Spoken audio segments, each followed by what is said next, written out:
بسم اللہ الرحمن الرحیم۔ السلام علیکم ورحمۃ اللہ وبرکاتہ۔ محترم ناظرین، آج کی ویڈیو ان لوگوں کے لیے ہے جن کا حافظہ بہت کمزور ہے، وہ نسیان کے مریضوں میں مبتلا ہیں اور وہ اکثر شکایت کرتے ہیں کہ ان کا حافظہ بڑا کمزور ہے۔ اس ویڈیو میں آپ کو حافظے کی کمزوری کے اسباب بتاؤں گی اور خاص وجہ بھی بتاؤں گی جن پر عمل کر کے اللہ نے چاہا آپ کا حافظہ بھی مضبوط ہوگا۔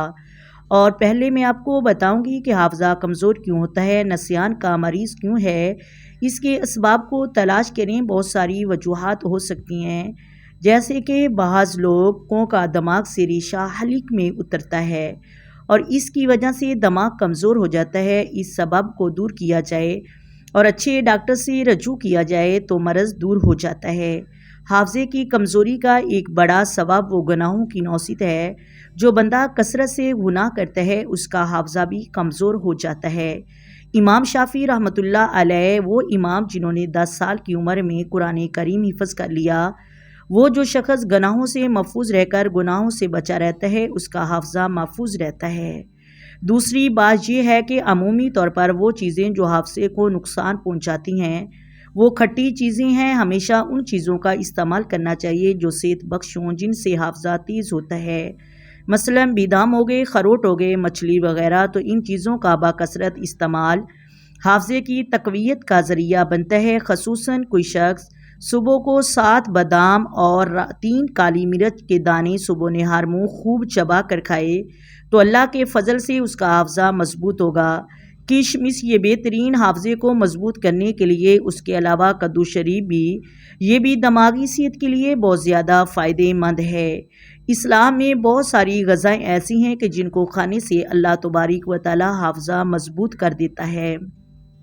اس طرح جو لوگ بہت زیادہ سوتے ہیں یا بہت زیادہ کھاتے ہیں، بہت زیادہ بولتے ہیں، ان کا حافظہ کمزور ہوتا ہے۔ یہ کام حافظے کی کمزوری کا ذریعہ ہے۔ اب میں آپ کو وجہ بتاتی ہوں جن پر آپ عمل کریں گے تو اللہ نے چاہا تو آپ کا حافظہ خوب وسیع ہو جائے گا۔ محترم ناظرین، پہلا جو وظیفہ ہے وہ کثرت سے تلاوت قرآن مجید کرنا ہے۔ تلاوت قرآن مجید کرنا ہے۔ اللہ تعالیٰ تلاوت قرآن مجید کرنے سے حافظہ بڑھا دیتا ہے۔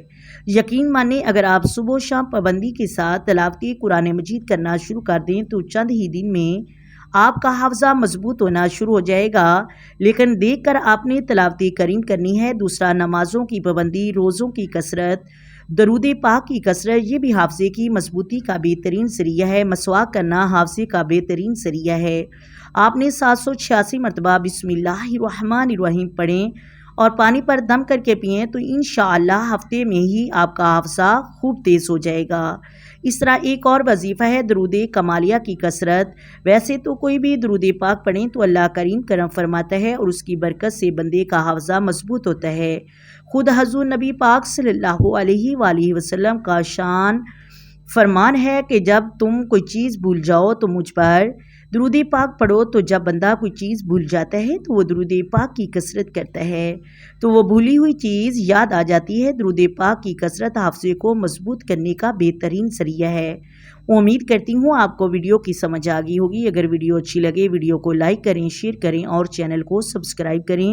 آئے مل کر آقا دو عالم نور مجسم سرور کائنات صلی اللہ علیہ وآلہ وسلم کی ذات پر درود و سلام کی نذرانے پیش کریں۔ الصلاۃ والسلام علیک یا سیدی یا رسول اللہ، الصلاۃ والسلام علیک یا سیدی یا حبیب اللہ، الصلاۃ والسلام علیک یا سیدی یا نبی اللہ وعلی آلک وصحابک یا سیدی یا محمد رسول اللہ۔ محترم ناظرین، اپنی دعاؤں میں یاد رکھیے گا۔ اللہ حافظ۔